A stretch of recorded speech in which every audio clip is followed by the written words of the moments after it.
official. Okay. There we go. Okay, so hello. Welcome to the second in our fall workshop series. This is Navigating Offers and Opportunities.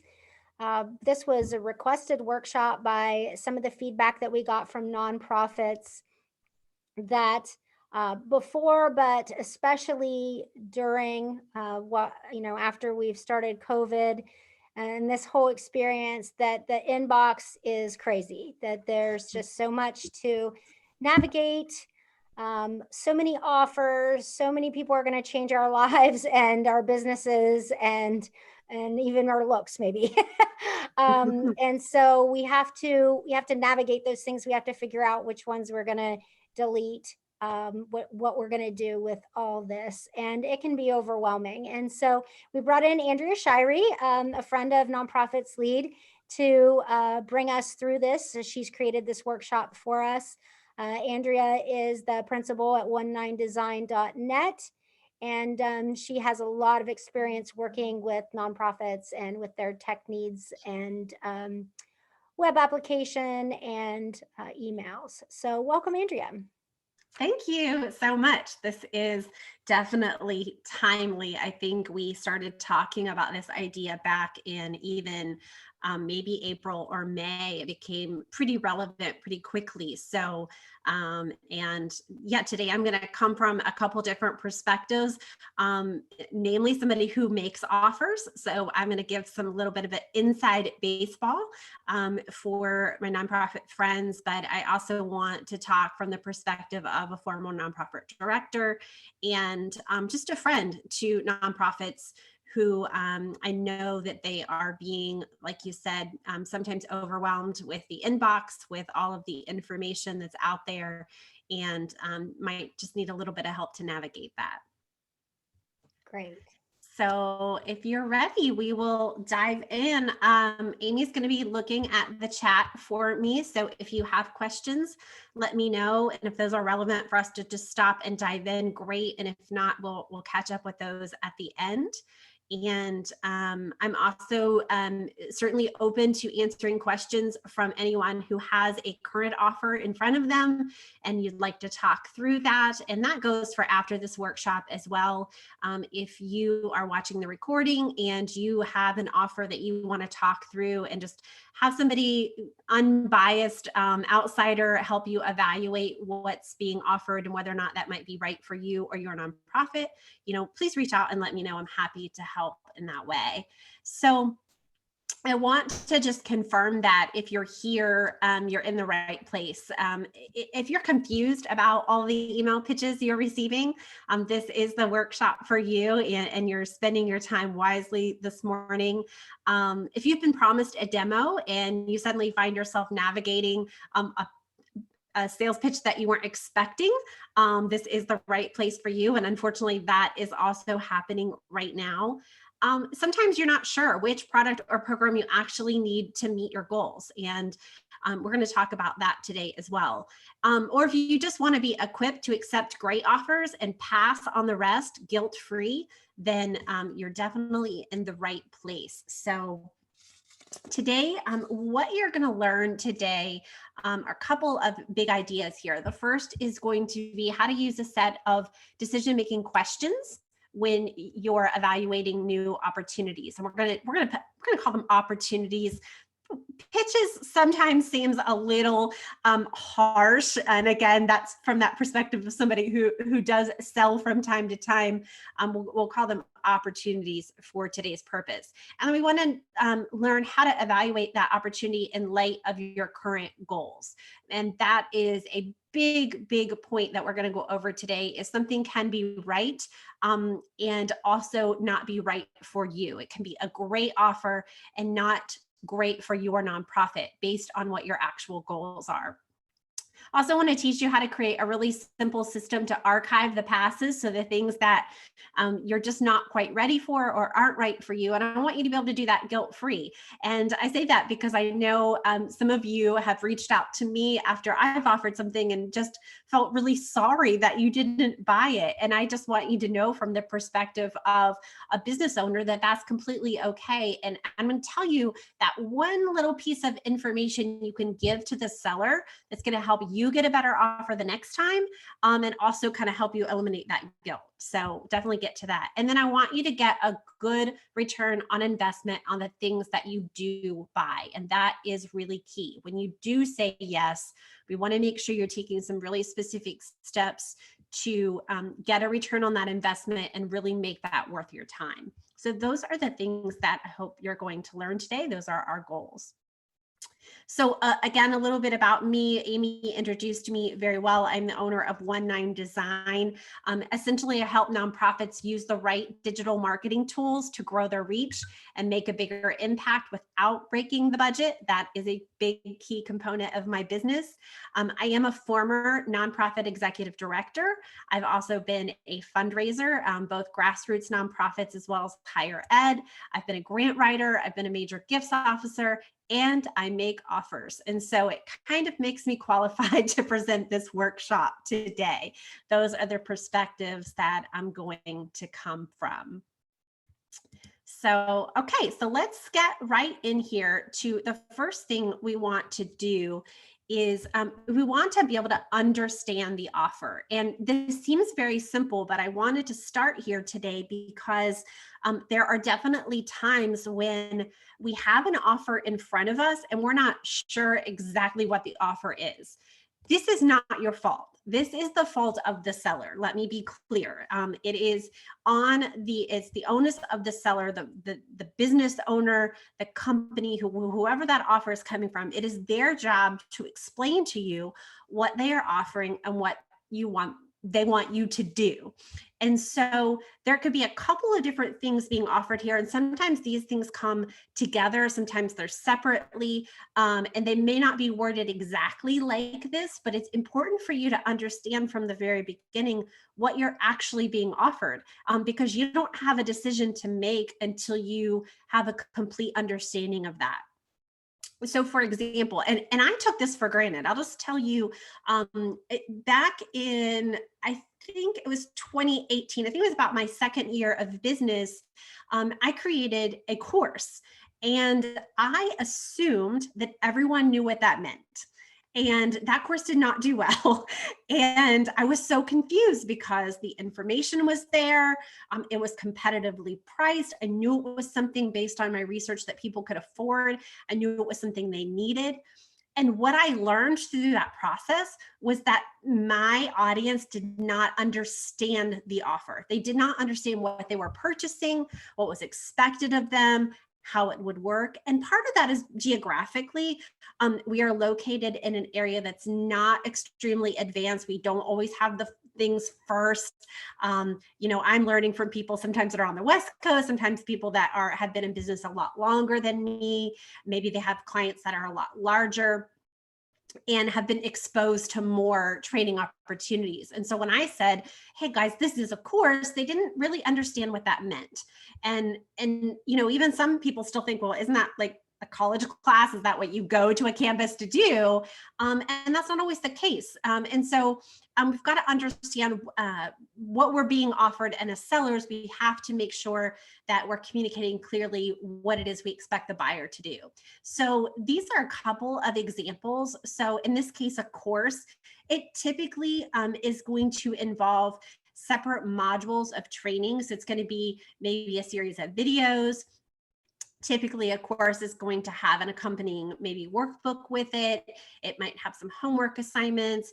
It might be a series of slides that you read on your own, or then videos that you watch. It might have action steps that you're expected to take after each video. And then courses can be live.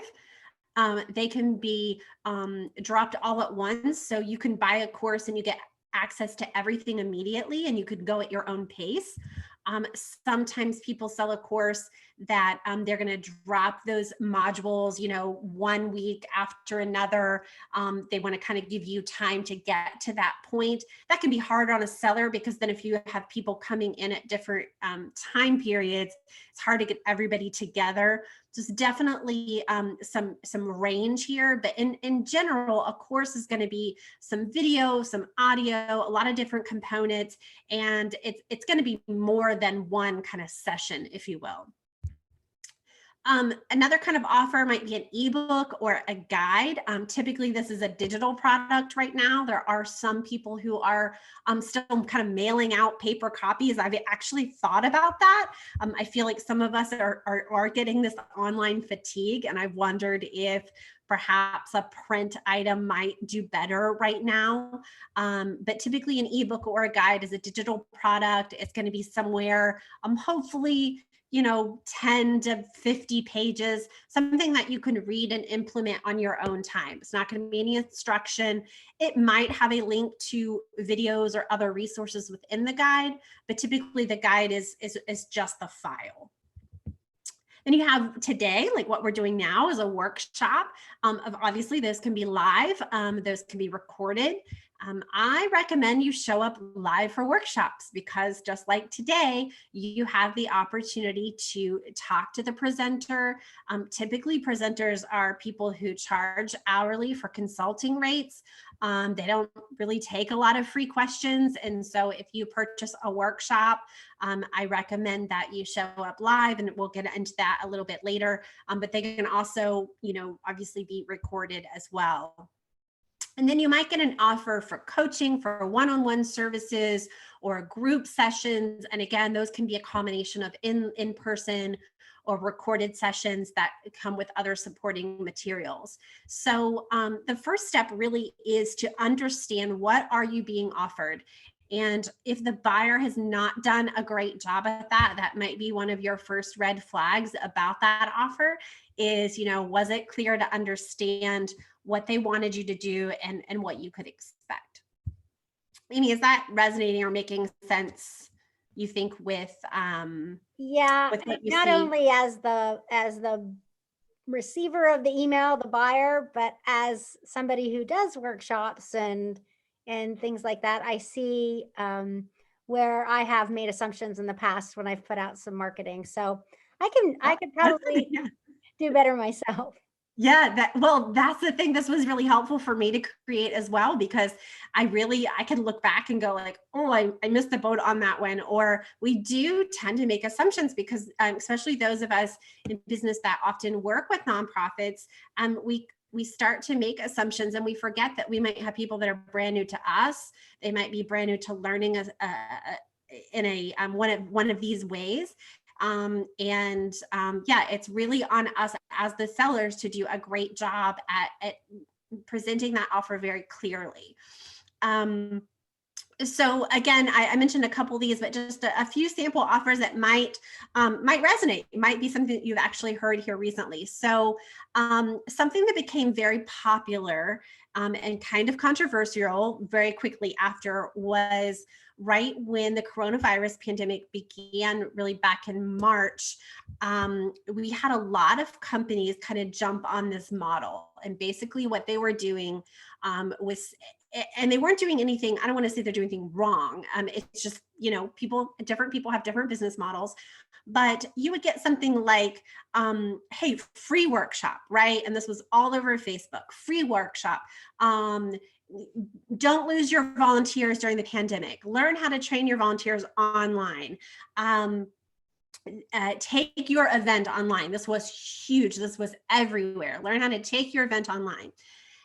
And it was a free workshop, right? But once you got to the workshop, which required your email address, which required your registration information, probably the name of your nonprofit, where you are located, you immediately got put on a sales list. And what you learned when you got on the workshop was maybe a tiny bit of useful information, followed by a really long sales pitch for XYZ platform. So again, not necessarily wrong, but as a seller, we have a duty to be transparent in that process. And so what I would have liked to have seen companies doing was, first of all, acknowledging where their audience was. Listen, we know you've probably had to cancel an event. We have an event platform that will help you bring your event online.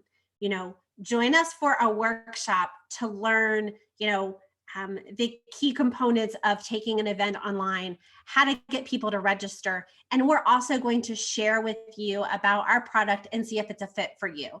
Then I know, as a nonprofit, I know what I'm getting myself into and I can make a good decision. But when I think I'm just going to get a bunch of free information, and what I really get is a little bit of free information with a whole lot of sales pitch, it really just it's a different use of your time. And again, it's not a bad use of your time necessarily if that meets with your current goals, but you want to go into it equipped. And so we're going to talk a little bit later here about how to evaluate a free offer as well as a paid offer. And this is kind of one of those. I fell for that. Yes. And sometimes, but sometimes it is worth it. Sometimes it is the information you need. And it's kind of like, I was thinking when I was writing this, and I've never done it, but it's like when you go to like a vacation spot and if you go listen to the pitch, you can get like a free night's hotel. Sometimes it's worth it, right? If you have to spend an hour and you're going to get a free hotel stay, well, then that's a decision that you make. But the key is that those companies have to be transparent about what they want from you. And we should expect the same thing of any company, whether they're selling to nonprofits or not. We should expect that same level of transparency. Well, and I like what you said about acknowledging where the people are and then saying, and so here's what we're going to do about it, like that formula of communication. And I can see how, again, I could use that, but also the nonprofits that are learning from this workshop could do that when they're, when they want to have a donor workshop or a volunteer workshop or whatever, that, to say, here's where I believe you are and here's what I'm going to do in this period of time for you. And so that it's, like you said, complete transparency. That's a good formula.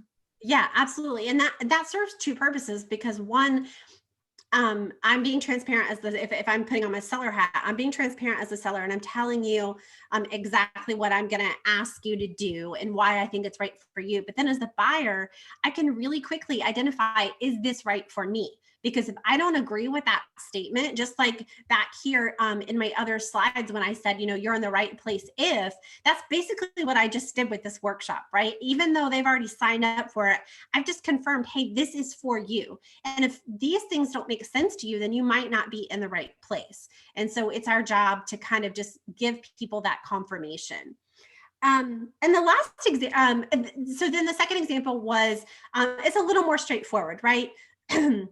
This is an online course that's going to help you raise more money for your nonprofit, even right now.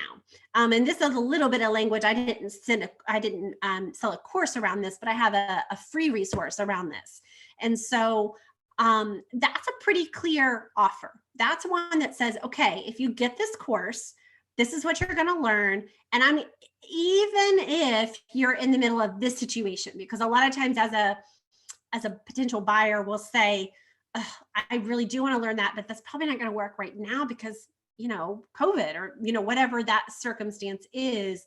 So I've taken that objection and kind of answered it right in the product description itself. So that's a pretty good description of kind of, here's what you're going to get, here's what you're going to learn. And I'm going to go ahead and overcome one of those objections you might have. And then this third example, this is something that somebody might not necessarily think is an offer, but boy, can it be a time suck on us. So a lot of Facebook groups are popping up, love it or hate it. Facebook, is kind of in this turmoil right now, and they're seeing the majority of their activity happen within groups, not within the newsfeed, not within pages.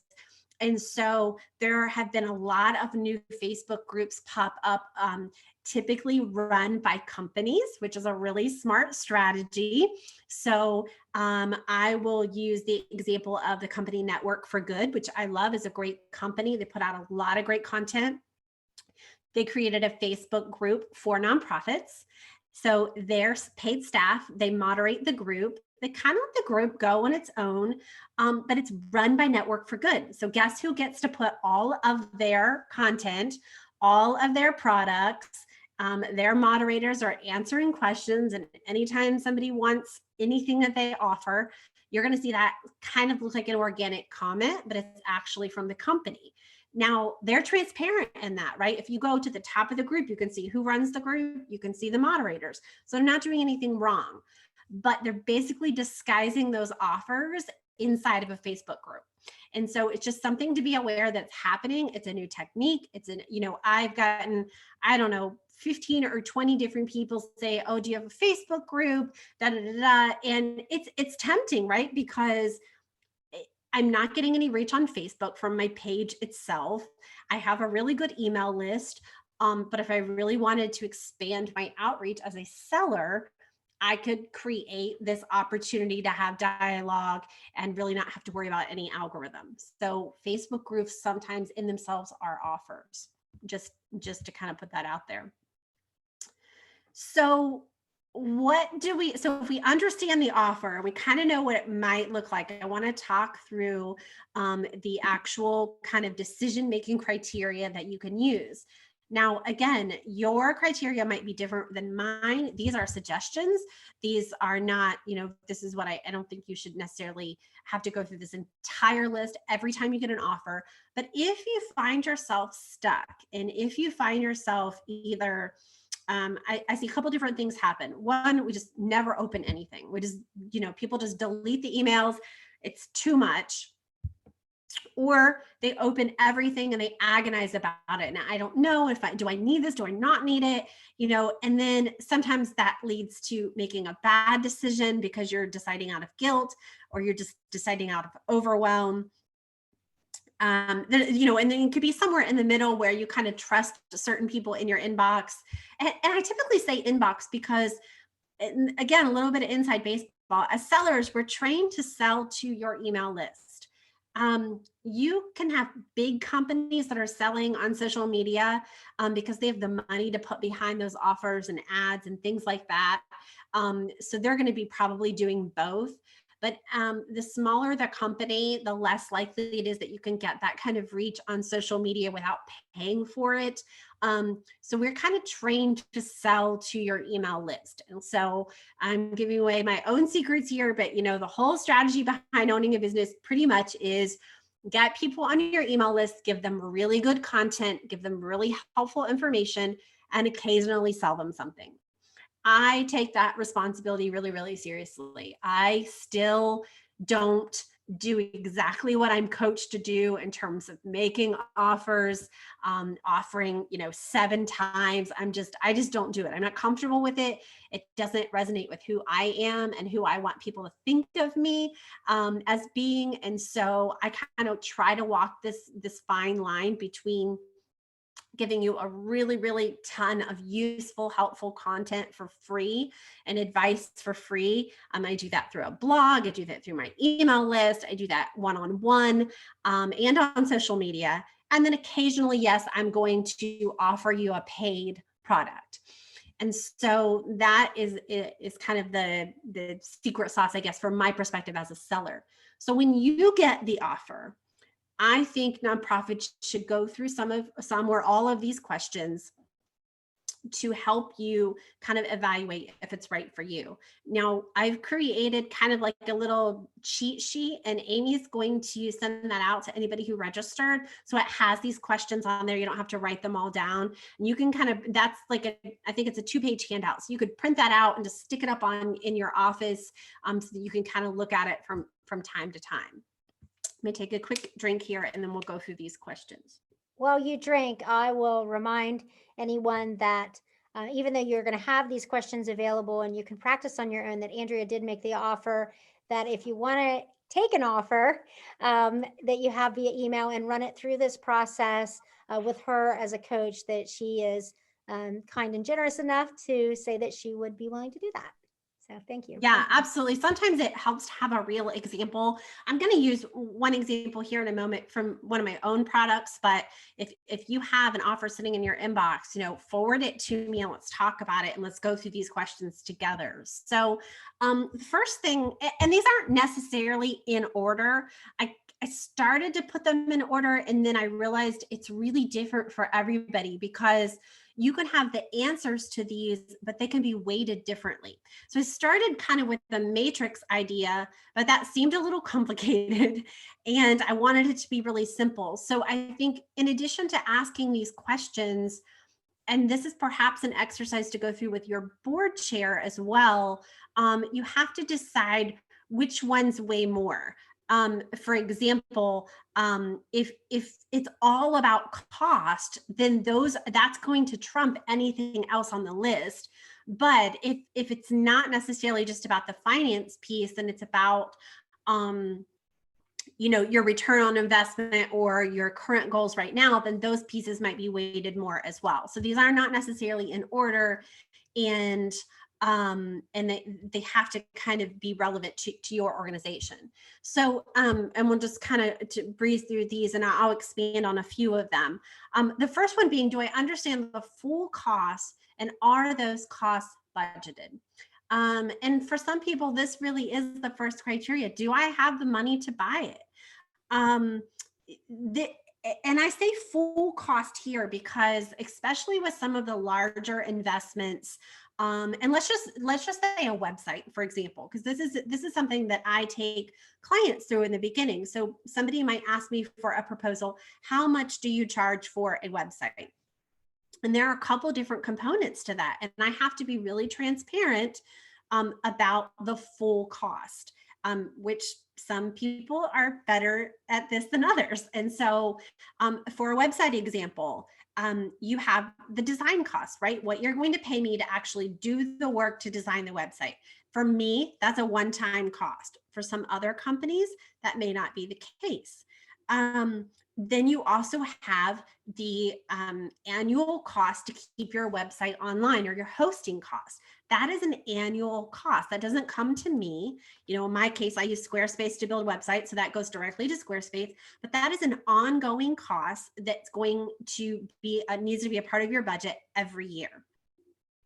Then you also have a domain, you have the website address. Again, an annual cost that you have to renew every year. So if I were to tell you that the cost of a website is, $200, and I didn't tell you that you also had to pay $600 a year for this and $500 a year from this, I have not given you the full cost. And so one of the things I want nonprofits to do is to be really trained in how to really assess the full cost.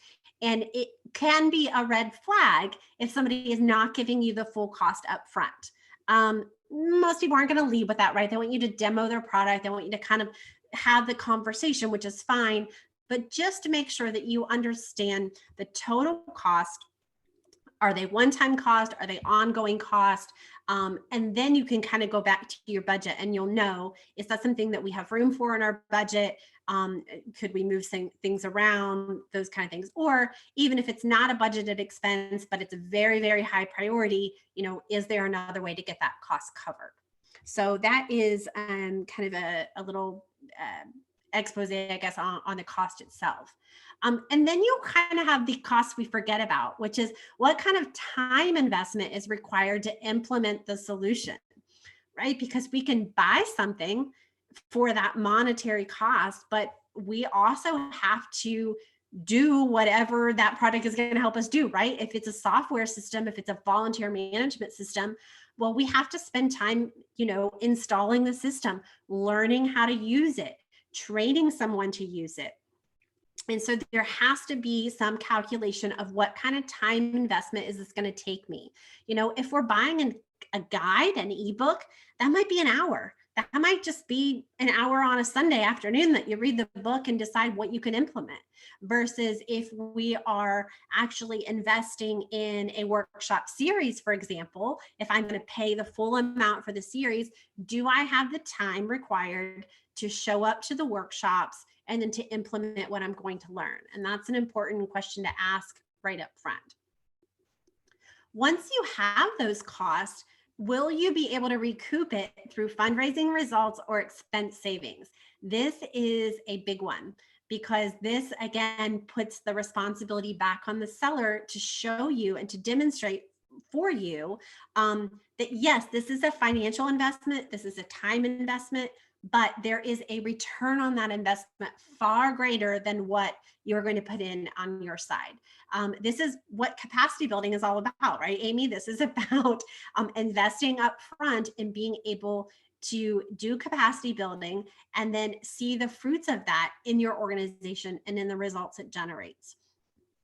For a lot of the products that I sell, the return on investment is huge. It's a really, really small investment up front, but if they're implemented correctly, they can have really, really great results. And it's important that you put this in light of how do I want to say this?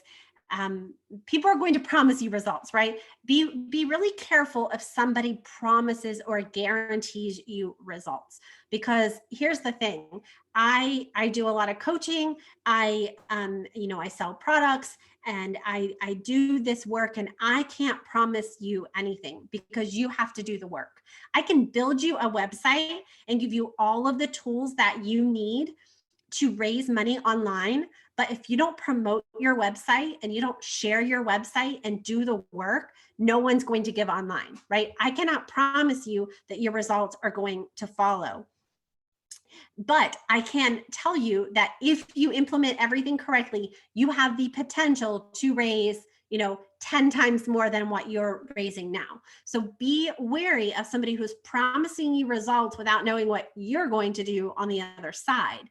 And then the other one on return on investment is expense savings. So this is a little harder to calculate, but if someone is offering you a product or a course or a workshop or whatever it is, and it's going to save you money down the road, you need to consider that as well, because our budget is two parts, right? We've got the income side, and then we've also got that expense side. So for example, if you're paying somebody to do something and I'm going to give you a product that will do it for you, well, you're going to save that paid expense.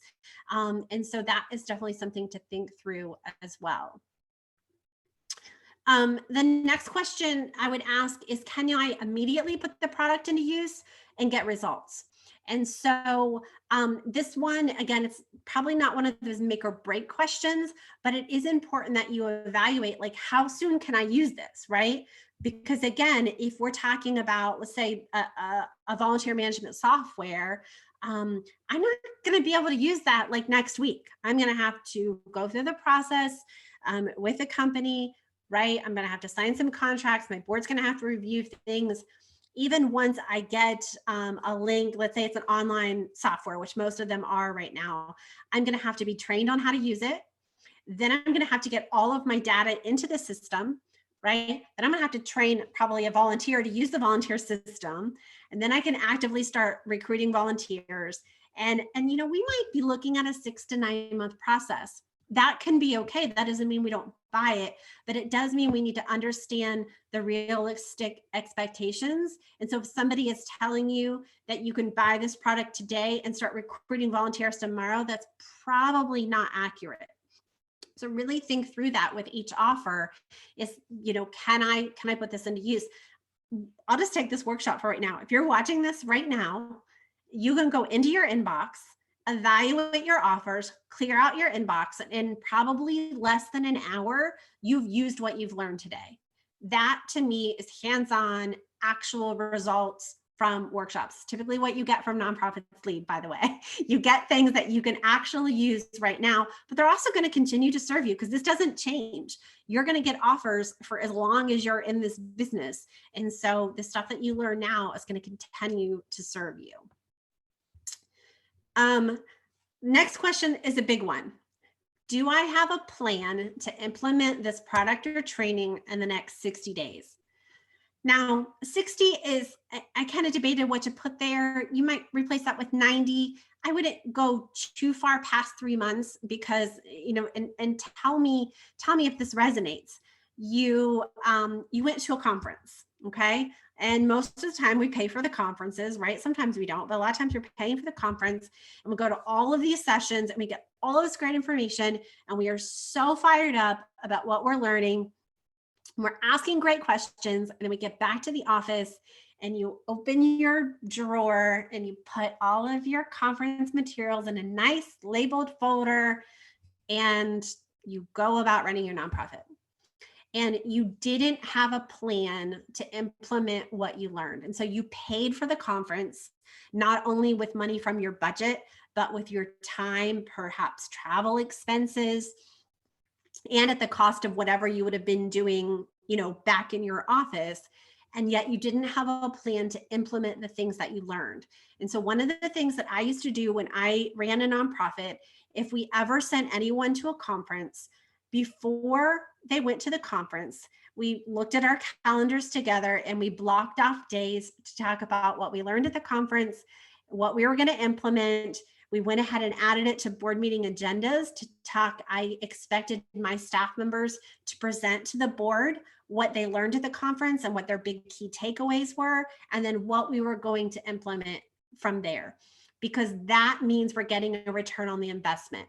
That means that the next time we go to a board and say, oh, we really want to attend XYZ national conference, the board's going to say, oh, the last time you went, you brought that really great idea. We were able to create that program or, do this transition.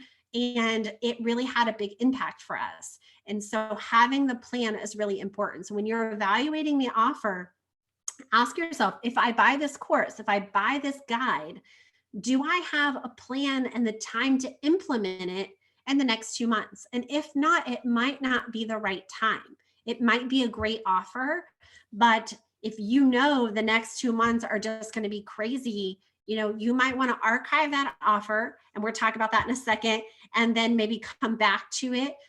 Or it might be the kind of product that you could buy now and use later. Those are the questions you need to ask. Does it relate directly to your current goals and strategies? This is a big one that people miss.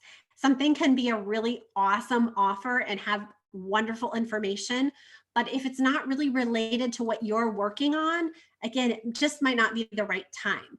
So, for example, I have a Giving Tuesday guidebook available, and it's not available anymore, but it was last week, because it was a 7-week plan. The plan starts this week. It's the 7 weeks preceding Giving Tuesday. And I got some great feedback from people who didn't buy the book. And what they said was, we're not participating in Giving Tuesday. Yes, thank you.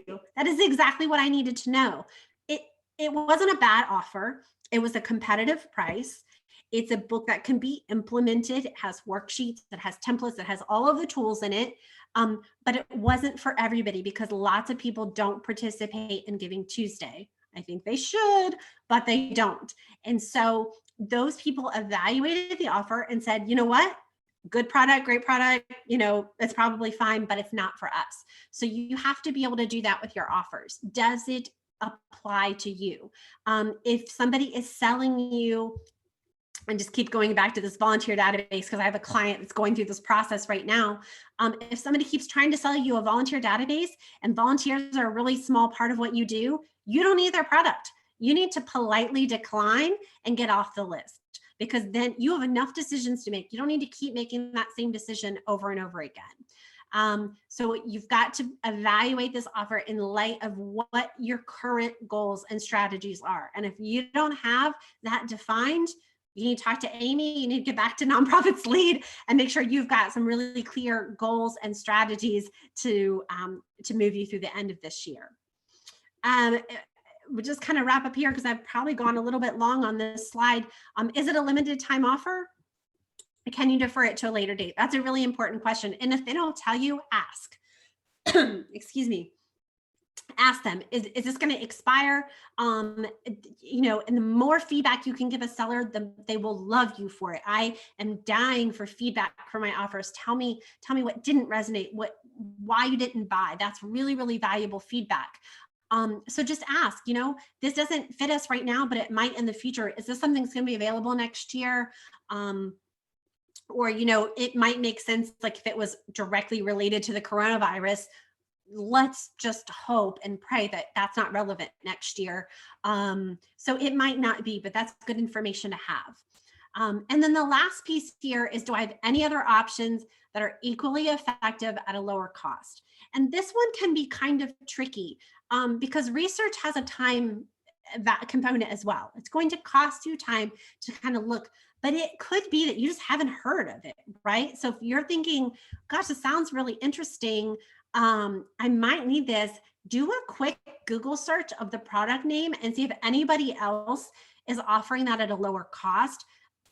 But make sure you're comparing the offers equally, because it matters who's making the offer, what their experience is, how the product's delivered, all of those kind of things. So it might be worth your time to do a quick Google search just to say, okay, does this make sense? And then the very last question, which could be the first one, it could come at any point, it could come with every question. Who do I trust that I can ask for input or guidance?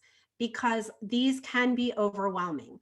And it's important that you have somebody to talk through these offers with that's unbiased. So if I'm offering you something, call Amy and ask Amy, because probably I've talked to Amy about it already and said, hey, I'm thinking about offering this. What do you think? Or if you're getting something from a big major company, come to either one of us and say, what do you guys think about this? We may not know for sure, but we'll be happy to walk you through that process and help you go through these questions. A lot of times good sellers will give you testimonials. They'll tell you people that have already bought the product and what they thought about it. That is going to help as well. So don't be afraid to turn to somebody else and just say, my gut says maybe there's more to this, or hey, I really think this is good for us. What do you think? And then we can help you talk through how you're going to implement it. Or, we can help you look at your budget and say, well, it kind of fits over here, or you'll probably save this money. And we can help you through those questions. I agree totally. And, as I look down through these questions to ask, as you have phrased it for the audience, it's also questions to answer for the marketer. I see how I could do a better job of answering some of these questions on the front end. And, I would also offer that, if anybody had a question about an offer, even one of our own courses or series or something like that, that I would be totally willing to help walk them through that thought process of whether it was really good for them right at the time. Especially because, like you said, there are things that you can't communicate in the marketing space that you have. I think about how, I've got a graphic this big that's going to go on a Facebook post or in an email. And so I've put as much information as I can, and then I've said, email me with questions. But I would really encourage people to take advantage of this. Somebody says, email me with questions, ask the questions that are going to get you these answers. Yeah, you segue. That's a great segue, because I have that here in just a second about what you can do on the other side. And Amy, as a marketer, and I, again, it's like, gosh, are we giving away all our secrets to our potential buyers here? But I think it's valuable. You can add these as an FAQ in an email, because that way people can skim. And I try to do that. I don't do it with everything I offer, because sometimes you're like, hey, listen, it's $9, take it or leave it, right? Like it's not that big of a deal. But if it's something that you're really, you really think is a good fit for people, you could kind of use these as your question, and then just go ahead and provide the answer, so they don't even have to ask you. I want to dive in a little deeper real quick on, is this the right time? Because I feel like that's one of the big ones that holds people back. So when you're asking yourself, is this the right time? Because you can say, yes, I have the full cost. I've got the budget for this. I think I'm going to be able to get that money back in my return in fundraising. I can start using it this week. I have a plan. Can you say yes to all these things? But it still might not be the exact right time for that product. So I just went through this with somebody about a board product that I have. So I have a board. It's kind of it's more of like a mini course because it's not a whole lot of modules. It's got a lot of practical steps in it, but it's not the right time for a lot of people to be focusing on their boards. Their boards are not meeting in person. They're having low board attendance. Their board chairs are just as stressed about their own companies and their own families. And so it's just not the right time. And so this can be the one that you might even have to dig a little bit deeper. So um, ask yourself really, like, how does this get you closer to your fundraising goals? Because right now, in today's environment, it's probably going to come down to raising money. And while I'll be the first to admit boards can help you raise money, that takes a little bit longer. That's a process of training, of the right recruitment, the right implementation, and then getting them equipped to fundraise. So if you're being pitched a product about board development, that's probably not going to help you fundraise for 2020. Maybe just a little bit, but that's not going to be the big selling point there. And again, we mentioned this is a minute ago. Is it going to be valuable later on? Is this only going to help me right now? If somebody's telling you something that's only going to help you like right this second or in the next 2 months, that investment, you've got to make sure you can earn that back quickly because you're not going to be able to use it next year. And then again, we kind of talked about this before, but do you have the staff or the human resources to implement it? So if you're a one-person shop and you're going to buy a course that's $500, you better have a lot of good time management skills to do all the things that I know that are on your plate and implement that system. And this might not be the right time for that. And then the last one here is, what have you already said yes to, and do they conflict?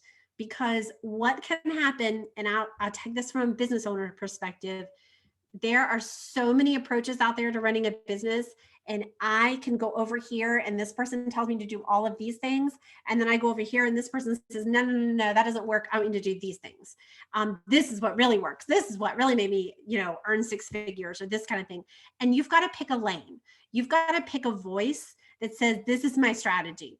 And so if you're going to buy this product over here, that's going to tell you to invest in relationships, and that's going to tell you how to build a major gifts program, and how to do all of these one-on-one donor activities, then you're also going to invest in this person over here telling you to buy Facebook ads.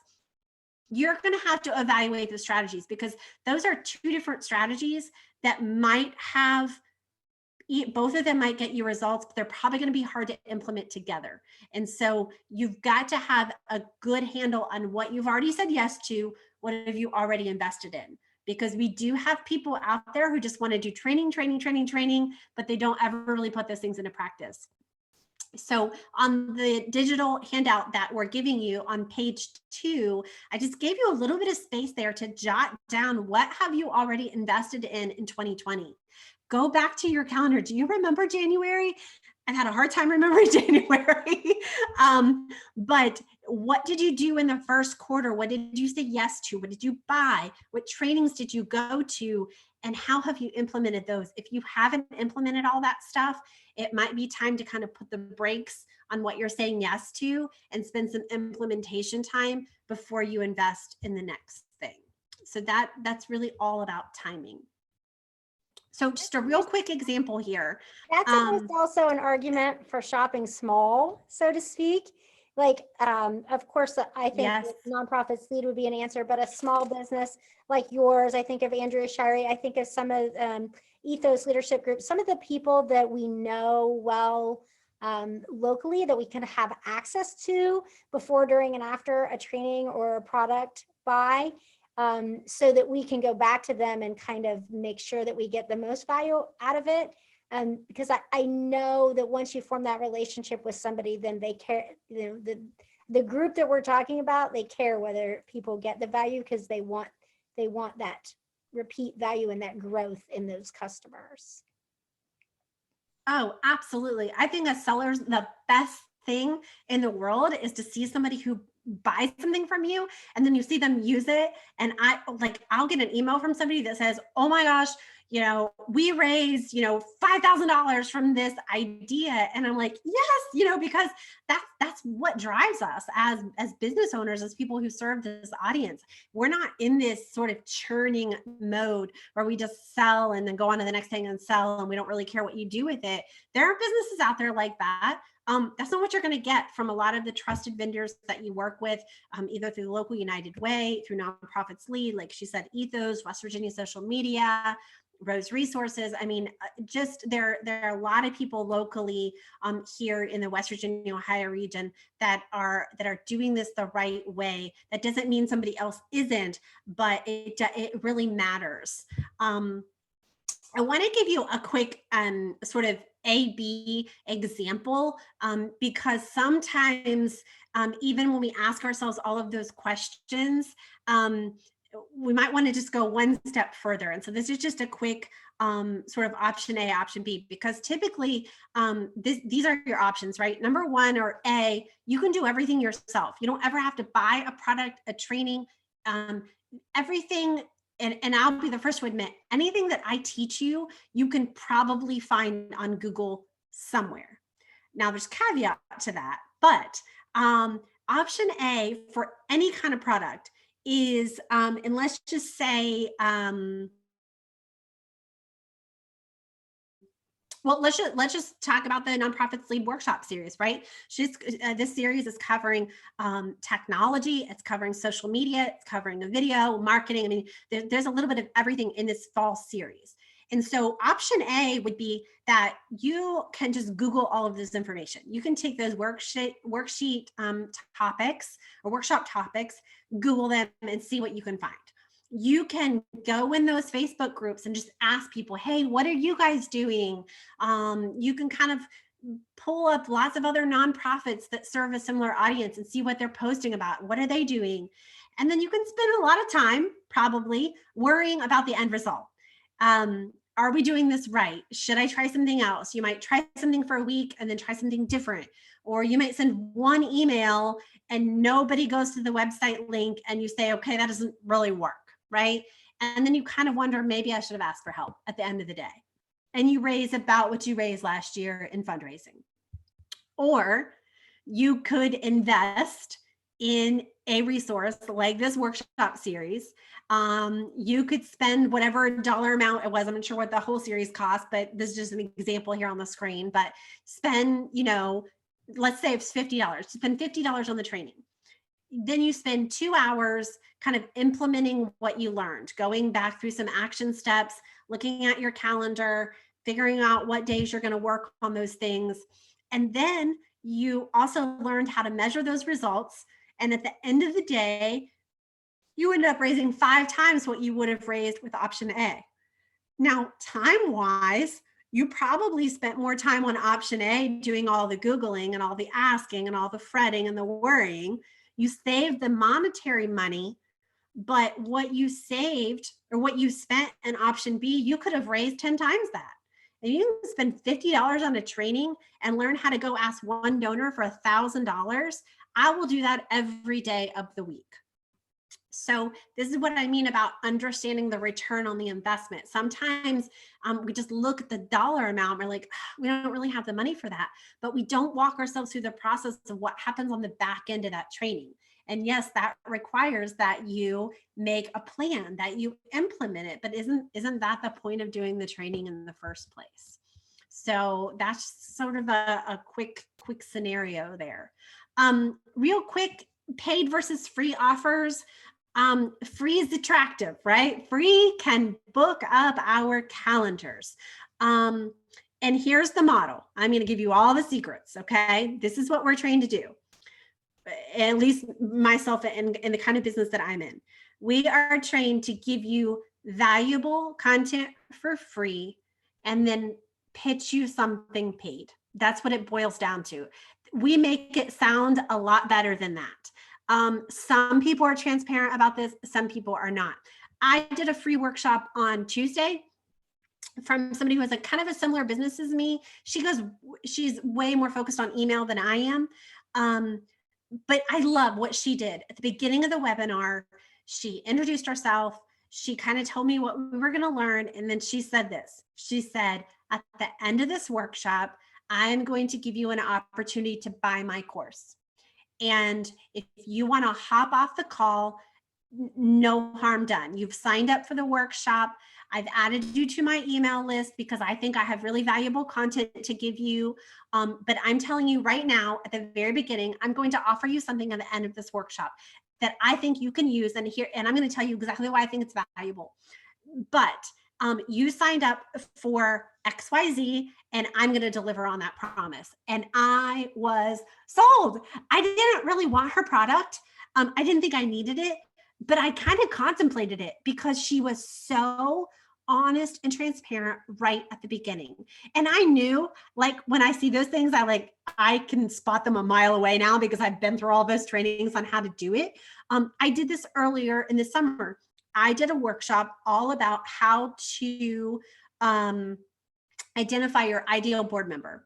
And that was exactly what I taught.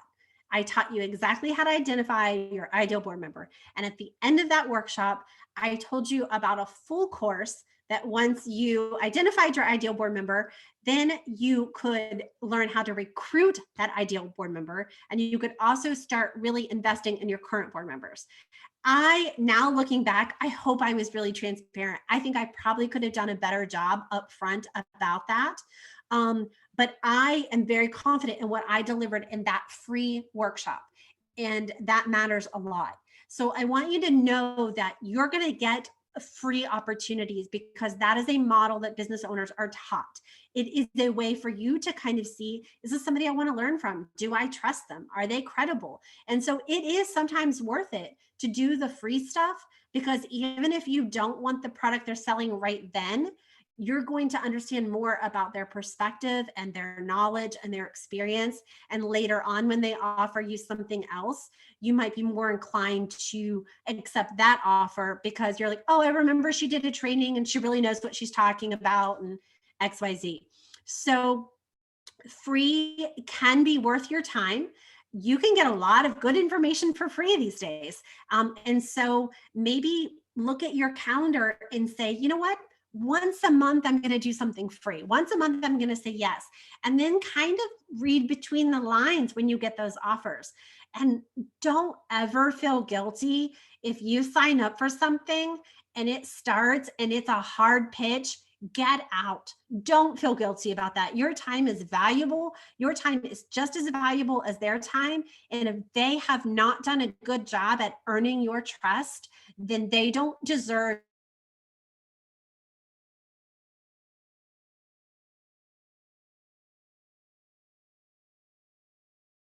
who was on, who was off, all those kind of things. Again, why is it free? If something's free, like somebody's making money somewhere. So it's just like Facebook. Facebook is free for us to use because we are the product and our information is getting shared with advertisers. So just make sure you understand why it's free. And, obviously goes without saying, never give your credit card information to somebody up front.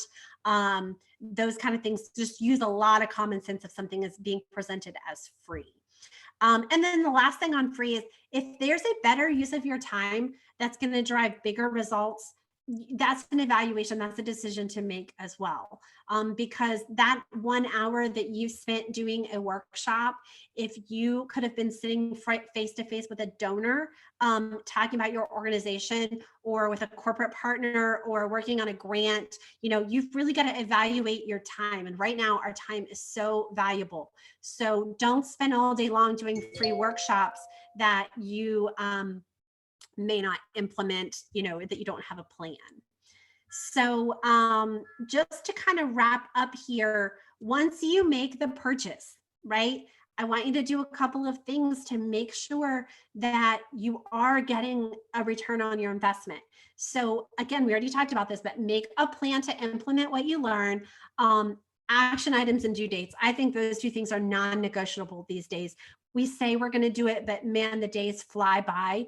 So go ahead and, when you get, for example, this workshop, go ahead and open your calendar and say, okay, I'm going to even if it's something that just says like, I'm going to print that handout and hang it up, just remind yourself to do that.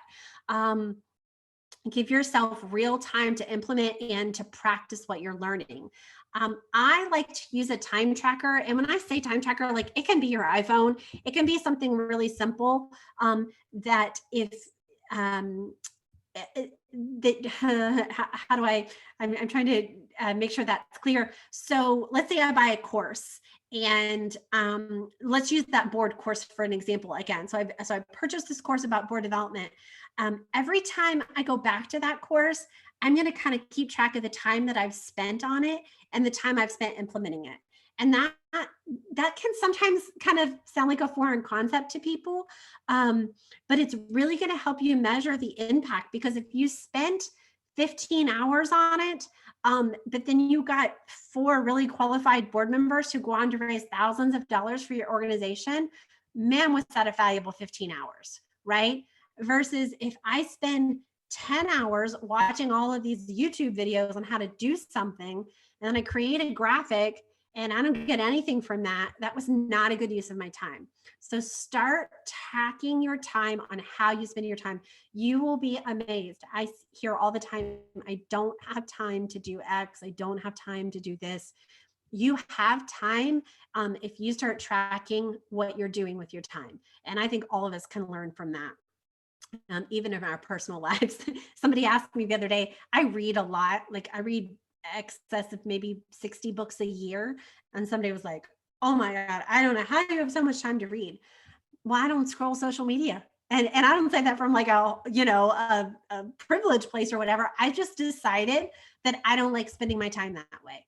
And so anytime that I will pick up my phone to scroll Instagram, I pick up a Kindle instead and I read a chapter of my book. And I'm way more fulfilled at the end of that hour. And I feel like I spent my time well. So start tracking how you spend your time each day. And you might find gaps of time where you can make time for some more learning and just, more training in general. And then Amy touched on this earlier, take sellers up. If somebody offers you the opportunity to ask questions or to get help with the product you purchased, take them up. People hardly ever do this for the stuff that I sell. And I love that part of my job. I love working through a problem with somebody. That doesn't mean you're going to get like 10 hours of free consulting, but sometimes even 30 minutes just to brainstorm something with someone can be such a big help. So take people up on the offer, because that's a return on your investment. If you hadn't bought that product, you wouldn't have access to them. And so take the opportunity to ask the questions that you have and, get those answered. And they might even be able to direct you to other people or other resources. And then remember what you loved and what you didn't for the future. So sometimes that questionnaire that we talked about at the very beginning, history matters. And so if you really get a lot of value from somebody, have a system to kind of remember that. So the next time they offer something, you'll be like, oh yeah, she totally delivered on that. I'm going to do that again. I did a workshop, a training back in the spring. And not only did I leave the workshop early, but I unsubscribed from their list because it was a really, really awfully disguised sales pitch. And they didn't really deliver on any of the things they said I was going to learn. And so I remembered that, and they really blew it with me. And I'm just one person, but that matters. And so we need to hold these sellers accountable for what they say they're going to deliver. I'm going to add to that's so important that, we ask at the end of every training and everything we do, we ask for evaluations. And I'll, after this one, I will put in everybody's inbox an evaluation for the training, and it's genuine. It's not just, it's not just a formality. We really want to hear from people about what parts they liked, what parts they didn't like, what worked for them, what didn't work for them, and what they need, what they want in the future. So right. And that's going to help you get better products. I said that at the very beginning, because what happens is if you give me the feedback that says, well, you didn't, clearly communicate what the offer was, or I'm not participating in Giving Tuesday. Well, if I have 50 people that tell me that, I'm probably not going to offer that product next year. And I'm going to figure out how to revamp that offer into something that's more relevant. So you're going to get better offers when you give feedback. And that's the last thing on this list, but I'll start with that here. It accomplishes a couple of things. One, reduce your guilt. If you feel bad not buying something, first of all, don't. we get this. We know that not everybody can take advantage of everything that's offered. And so nobody should be upset with you about that. There should be no reason to hold guilt on that. But if it makes you feel better, just go ahead and respond and say, you know what, this isn't right for me, because it'll take you 10 seconds and you'll feel better. You're going to give the seller better feedback. And if the seller has their system set up right, it should take you off the list for that offer. So I use an email platform when I make offers that basically, if you buy the product, you're not going to get like the continued like time is running out or this is your last chance. You should be removed from those offers. And if you email me back personally and tell me you're not going to buy, I'm definitely going to make sure you get off that list. So that's going to save you time from getting all of those repeat offers. And you're going to help the seller, because we need the feedback. We need to know what you need. We need to know what you want, what you respond to, and then we can make better offers based on that. So absolutely, that's going to help you reduce your own guilt if you have any, but it's going to help you get better offers too. Remember when I told you to ask if it's a limited time offer? If it's not, just go ahead and create a label in Gmail or a folder in your Outlook, whatever email client you use, that you can even just name it offers and stick it in there, because this just happened the other day. One of my past clients emailed me. They need to recruit a board member. They're like, listen, when you sent all that board stuff, I didn't need it. And so I just deleted it. And now we need board members. I want to watch it.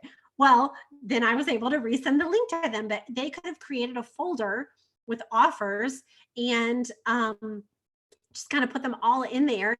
And then later when that comes up, you're like, oh yeah, I remember Andrea sent me something about that. Or I think Amy did a workshop on that. Maybe she has the recording, those kind of things. So archive those in a way that you can go back and reference them later. Even if it's a limited time offer, you might want to save it. Because typically it's going to have a link to their website. They might have similar programs, or you could always reach out to them and say, I know you're not offering this anymore, but here's our situation. Do you have anything else that will help? And I bet that people would love to get those kind of emails. I know that I would. The other thing you can do to avoid the overwhelm is just to decide on a quarterly basis. So maybe at the beginning of each quarter, you can kind of look at your goals for that quarter and say, okay, we're really focused on fundraising right now. So all of the offers that I get about this thing over here, we're just going to pass. They might be great, but they're not right for us right now. And then you just decide once. I tell my family this all the time. I decide once that I don't want cookies in the house, because if I can decide once to skip the sweets at the grocery store, I don't have to decide every day not to eat the sweets. And so I save myself brain energy by deciding one time about something and not deciding every time I get offered. So same philosophy applies here. Decide one time at the beginning of the quarter. Our focus right now is we are really focused on building a volunteer program. So anything that comes outside of that, we're just going to skip. We have what we need for fundraising.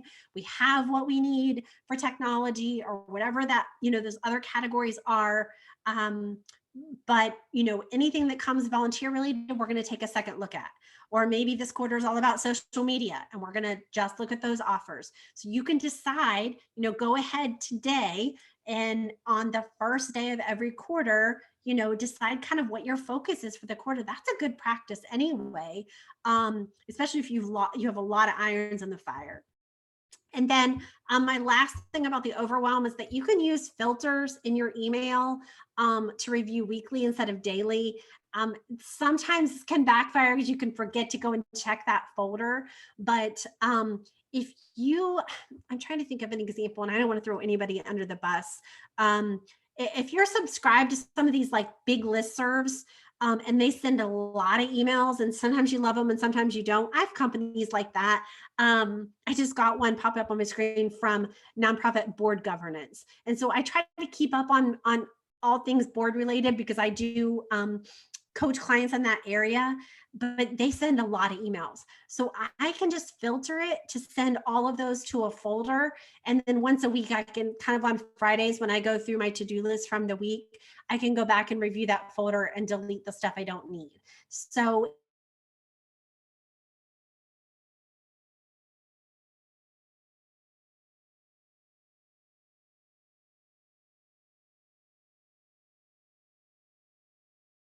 Gmail has a new feature where you can click read later and it'll resend it the next day. And I've started doing that as well. I'm gonna pitch for Amy right now because in November, I'm gonna lead another workshop called Cloud-Based Solutions. And it's going to be very technology focused. And I'm going to talk about email in that session, because we can talk a lot about file storage and accessing things offline and from home and all those kind of things. But when it comes down to email is a big part of that, how we use our email client and what kind of features we have. And so if you're interested in that, I'm going to go ahead and plug that. And I'm sure Amy will tell you in a second when that is. I can't think of the date off the top of my head. So I'm going to wrap up here just by saying that you cannot make progress without making decisions.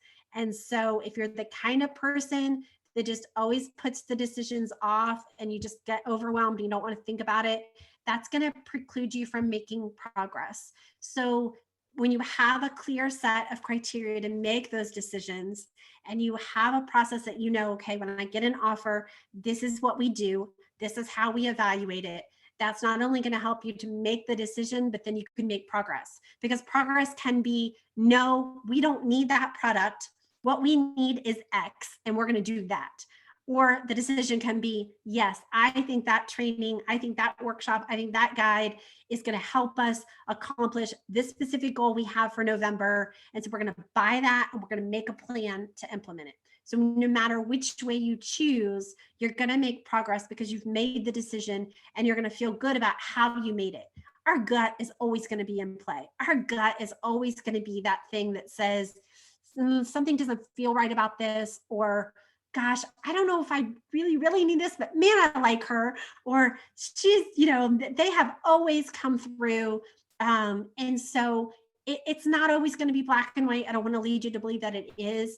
Your gut is always going to be important, but at the end of the day, make the decision, be confident in the decision, and then make that progress based on what you decided. So my offer stands. If you want to have me help you evaluate an offer, even if you are watching this a recorded workshop, you can connect with me a couple of different ways. Andrea at 19design.net. That is my email address. I have a free resource library that is packed with, literally, I'm being honest, free stuff. You don't have to give me an email address to access that. You can just go to my website and you'll see the free resource library. Or you can join my email list. If you go to email.19design.net, you're going to see a screen that looks like this. It says love your inbox. And I do try to send very valuable free content to my email list. Typically 2 to 3 times a month. I don't overuse it. If I have something I really want you to know or somebody I want to introduce you to, I'm always going to send that email, but I try to send you things that I know are going to be really valuable. So that's how you can connect with me. You can also connect with me by reaching out to Amy, and she can connect you to a lot of people in the circle who are here to help you. And so I really hope that the information in this workshop will help you evaluate the next offer you get, whether that's from me, whether that's from Amy, or anyone out there that you are searching for a solution. There is, I'm sure, an offer in your inbox right now. So go check your email, use this list where Amy's going to send you that PDF that you can print and post somewhere near your computer. And if you use this process, tag me online, let me know how you evaluated an offer. And I can't wait to see what you say yes to and what you pass on. So that is all I have, Amy. Thank you, Andrea. Thank you very much. That was really very informative. I have lots of notes and 3